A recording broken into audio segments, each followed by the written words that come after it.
Hey everybody, my name's Kyle and this is Great 28 Live on Track by Track. Every day this month I'm picking one of my 28 favorite live albums and posting a short video highlighting what I think makes it great. Live from the Milky Way was my first exposure to singer-songwriter Heather Nova. It was 1996 and we'd received a promo copy of this live EP at the record store I was managing. This was probably less than a year after Alanis Morissette had exploded on the music scene with her Jagged Little Pill album, and our customers were clamoring for more of that quote-unquote angry female singer-songwriter kind of music.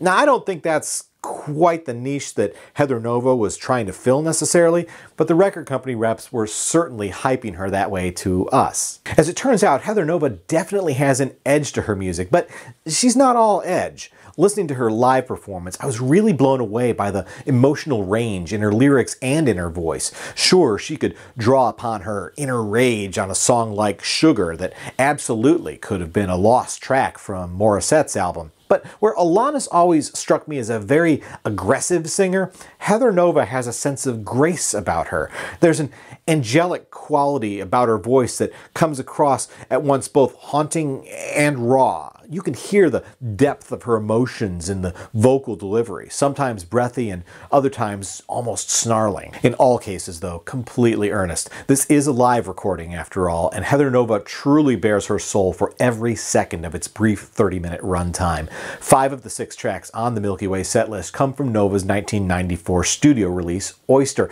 an album I also highly recommend. But for my taste, I prefer the live versions of the songs.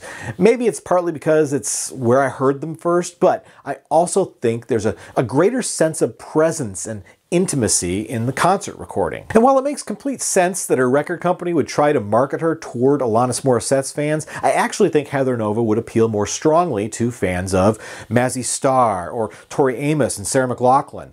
Nova also hit the road as part of the Lilith Fair tour, which sounds like a good fit for her around that time. It's funny, I think a lot of people assume that Alanis Morissette was part of that all-female concert phenomenon, but she never did participate. I think she certainly was a catalyst for it coming into existence, though, and honestly, as much of a musical juggernaut as Alanis was at that time, it's probably better for smaller performers like Heather Nova that she wasn't there to cast a shadow over her peers. In any case, I know Heather Nova never ended up becoming a household name in the US, but she's remained active and recorded new music for over 20 years now. You may not have heard of her, but you may have one of her songs in your collection now. She appeared on the All Beatles Covers soundtrack album to I Am Sam back in 2002, alongside the aforementioned Sarah McLachlan, as well as Ben Folds, Sheryl Crow, the Black Crowes, Nick Cave, and more.